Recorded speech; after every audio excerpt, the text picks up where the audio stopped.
먼 옛날 태행산과 왕옥산 사이의 좁은 땅에 오공이라는 90세 노인이 살고 있었다. 태행산과 왕옥산은 기주의 남쪽과 하양의 북쪽에 있었다. 그런데 사방 700리에 높이가 만 길이나 되는 두 개의 큰 산이 집 앞뒤를 가로막고 있어 왕래의 장애가 되었다. 어느 날 오공은 가족을 모아놓고 이렇게 말했다. 나는 너희들과 함께 험준한 곳을 평평하게 깎아서 예주의 남쪽으로 곧장 통하고 한수 남쪽까지 길을 내고 싶은데 너희들 생각은 어떠하냐? 모두 찬성했으나 그의 아내만은 오공이 늙고 병약한 데다가 파낸 돌과 흙을 어느 곳에 버릴 것이냐며 반대했다. 그러자 가족들이 다음과 같이 대답했다. 모두 말하기를 그것은 발해의 끝인 은토의 북쪽에 버리면 됩니다. 주위 사람들이 미련하다고 비웃었지만 오공은 굴하지 않고 가족들과 매일 산을 깎아 돌과 흙을 발에까지 운반했다. 그러자 오공의 끈기에 감동한 옥황상제가 역신에게 명하여 태행사는 삭동 땅에 왕옥사는 옥남 땅에 옮겨 놓았다. 이러한 일이 있고 나서 기주의 남쪽과 한수의 북쪽에는 자그마한 구릉 하나 없이 평야를 이루게 되었다고 한다. 열자 탕문편에 기록된 오공이산이라는 우화를 통해 우리는 몇 가지 중요한 사실을 추정할 수 있다. 첫째는 전국시대의 황하는 하수라고 불리기도 했지만 한수라고도 불렸다는 사실이다. 둘째는 우리가 생각했던 것보다 고대의 발해가 오공이 살던 산서성 남부와 멀지 않은 곳에 있었을 가능성이 크다는 것이다. 진화인들이 생각한 고대의 발해는 산동성 부간의 발해가 아니라 산동성 서쪽에 있던 거대한 대륙 호수였던 대야택이었다. 산동성의 서쪽 경계에는 대야택 또는 거야택이라고 불렸던 거대한 내륙 호수가 있었다. 현재는 대부분 말라버렸지만 아직도 동평호와 남양호, 독산호, 소양호, 미산호 등이 그 흔적으로 남아있다. 진화의 역사학자 하유기는 그에 져서 해경신탐에서 고대의 발해라는 지명은 대야택을 말하는 것이라고 주장했다. 발해는 거야택의 옛 이름이다. 이 옛 이름은 한나라 초기까지 그대로 사용되었다. 두 기록을 비교해 보면 이 발해는 곧 거야택임을 알 수 있다. 또한 거야택은 동해라고도 불렸다.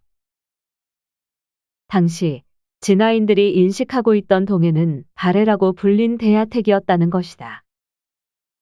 즉 고대의 발해는 지금처럼 산동반도 북쪽 바다를 지칭했던 것이 아니고 진화의 내륙에 있던 거대 호수였다.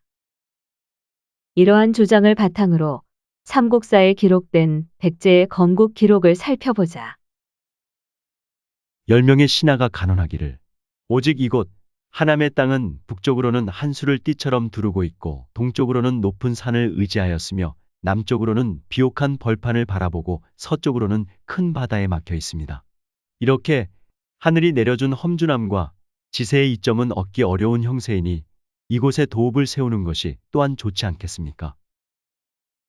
비류와 온조가 도읍지를 살펴보는 과정에서 신하들은 자신들이 있는 곳을 하남이라고 말하면서 자신들이 건너온 북쪽의 강을 한수라고 칭하고 있다. 당시 동아시아에서 하라고 하면 흔히 현재의 황하를 지칭하는 말이었다. 한자 문화권에서 강물을 나타내는 용어로 하, 강, 수 등이 있지만 특별한 경우를 제외하고는 하는 황하를 그리고 강은 양자강을 지칭하는 고유명사로 사용되었다. 또한 우리는 사서에 기록된 해가 바다만 가리키는 것이 아니라는 것을 알아야 한다. 황하를 지칭하는 옛 이름은 하수, 한수 그리고 해였다. 해는 바다뿐만 아니라 넓고 큰 호수와 큰 강, 끝도 없는 사막, 넓은 대지를 표현하는 단어였다. 서광이 말하기를 해는 한편으로는 하의 의미로 사용한다. 황하와 대야택을 해로 해석하면 사서에 기록된 백제의 위치가 다시 보이기 시작한다. 그 나라는 동쪽으로는 신라에 닿고 북쪽으로는 고구려와 접한다. 서남쪽으로는 모두 대해로 경계 지어져 있고 소해의 남쪽에 위치하는데 동서의 거리는 450리이며 남북의 거리는 900여리다. 이 기록을 통해 소해를 경계로 고구려와 백제가 국경을 접했다는 것을 알 수 있다. 이 소해는 바다가 아니라 하북과 산동성 북쪽을 흐르던 황하로 추정된다. 대해는 산동성 서남쪽에 있던 고대의 발해, 즉 대야택으로 추정된다. 또는 대륙에서 가장 큰 강인 양자강을 지칭했을 수도 있다. 백제의 위치에 대한 신당서의 기록은 더욱더 구체적이다. 백제는 부여의 별종이다. 경사에서 동쪽으로 6,000리 남짓한 영빈 해의 양지바른 땅에 자리 잡고 있다. 서쪽은 월주, 남쪽은 외, 북쪽은 고구려와 경계를 이루고 있으니 모두 바다를 건너야 다다른다. 그 나라의 동쪽은 신라이다. 왕은 동서의 두 성에 산다.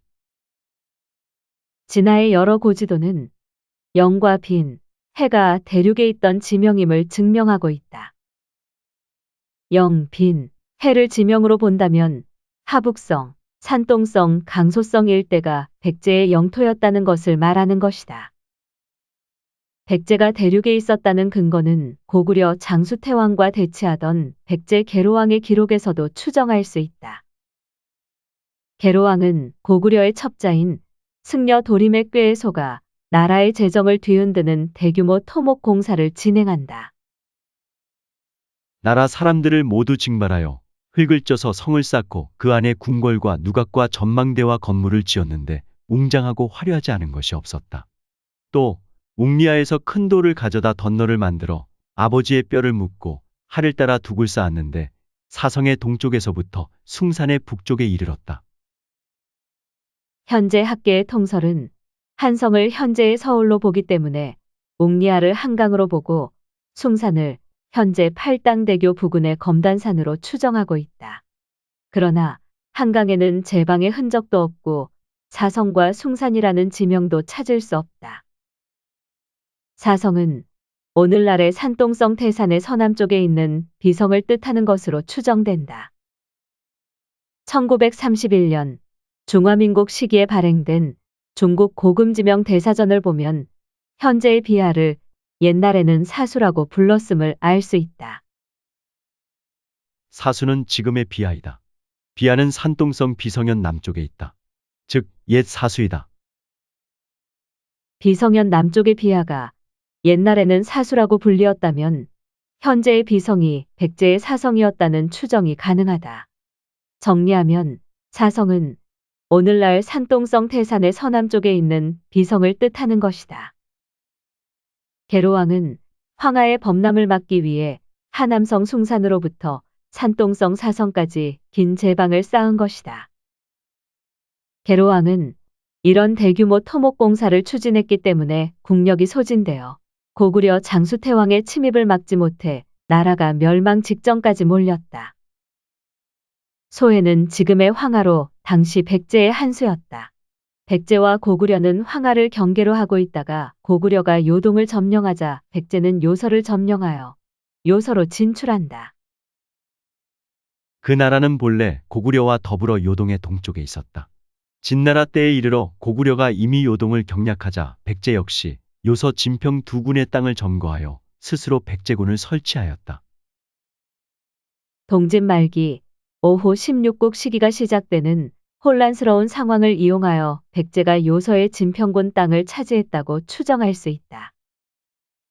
민족사학자 오재성 선생은 요서의 진평이군은 산서성 요의 서남쪽에 있는 진성과 고평이라고 주장했다. 백제가 진화의 산둥반도를 중심으로 동부 해안을 점유했던 사실은 다수의 사료에서 발견된다. 남제서에는 백제 동성왕이 북위와의 전쟁에서 승리한 후에 임시로 태수를 임명하고는 남제의 무제에게 추인을 받는 내용이 기록되어 있다. 이때 백제가 장악한 지역이 광양, 조선, 낙랑, 대방, 광릉, 청하, 성양이었다. 백제가 대륙의 동부를 점유하고 있었다는 사실을 명확하게 보여준다. 북제서에는 위덕왕이 북조의 북제로부터 사지절 시중 거기대장군 대방공공 백제왕과 사지절 도독 동청주자사라는 관작을 받은 기록이 있다. 청주는 진화의 산동 지방을 말한다. 충청북도 청주는 고려시대부터 사용한 지명이기 때문에 기록상의 청주와는 관련이 없다. 산동의 청주와 충북의 청주는 한자부터 다르다. 백제의 중심지는 지금의 산동성을 중심으로 산서성 남부, 하북성 일대이다. 그래야만 동청주자사와 대방공공이라는 직위가 가능하며 산서성의 요서와 대방군에 관한 설명도 가능하다. 진화의 역사학자 하광학은 동이원류사에서 백제의 제를 산동성의 제수에서 유래한 것으로 보았다. 부여족의 일파인 백제가 옛 산동성 제수로부터 유래했던 근원을 잊지 않기 위해 나라 이름을 백제라고 했을 가능성이 있다는 것이다. 산서성 왕옥산에서 나와 하북, 산동성을 가로지르는 제수로부터 국명이 유래했다는 것이다.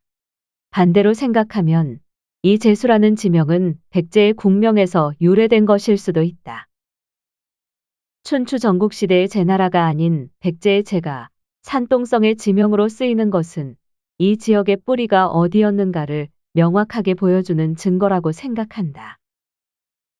백제는 한반도가 아닌 산동을 중심으로 대륙의 동부 해안 일대에 위치한 것으로 확인된다. 물론 백제는 이곳뿐만 아니라 고구려가 요동을 차지할 때 요서에 진출하였고 남쪽의 월주와 한반도 서남부는 물론 일본 열도와 요동반도를 영역으로 가지고 있었다. 이는 사서의 기록에 의하여 명백히 입증되는 것이다. 백제는 한반도에서 잠시 대륙으로 진출하여 요서 지방을 점령한 것이 아니라 역으로 대륙에서 한반도와 열도로 진출한 것이다.